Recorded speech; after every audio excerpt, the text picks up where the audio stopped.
is up, y'all? Dubbles here for day 6 of the 13 Days of Horror. So, go with a classic subgenre, and that is slashers. One thing I just want to say first, I think slashers is one of the coolest genres because it's one of those subgenres that has other subgenres, if you will, within it. I mean, you got like supernatural slashers, you got your new age proto slashers, which I'm not a big fan of that term, but it works, like postmodern, whatever you want to call them. And technically, stalk and slash that can open up a world to whole new things if you count like Child's Play and things like that. I mean, it doesn't technically have to be human. You can even count Chopping Mall, and I've got to the discussion with people like Moods and stuff. You could even argue that Jaws is a slasher. Like, it goes pretty deep in once you classify it like that. But I like the typical. When I think straight up slasher, I think of human stalking and slashing. I mean, that's just me. But like I said, I won't, say that there's anything against those other classifications as slashers. Like I said, there's supernatural slashers. I always thought were cool.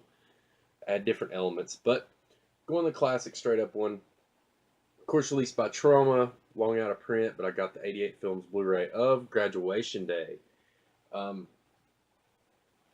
Pretty stereotypical school slasher. You start out following the star track member, or star runner of the track team. She drops dead at the finish line, and that seems to be, the motive and the starting point for some grisly murders that seem to happen over the town. Her sister comes back from a military school. I'm not sure if it's like Naval Academy or whatever. So she comes back to school, and basically she's looking to seek out who is causing these murders, and was, of course, a main target of the killer. So yeah, you got a killer in like a fencing outfit, which I thought was kind of interesting and different. Like the old school like sword fencing. I'm sure you all know what that kind of looks like. But yeah, a really paint by numbers slasher. I have to say, this is kind of early in the dawn of slashers, and it does feel like it was kind of copycatting the, fame of Friday the 13th and all those slashers of this era. This is 1981, so this is right in the time when all the good like classic slashers were coming out. Hilarious soundtrack, I have to say. Foremost, really cracks me up.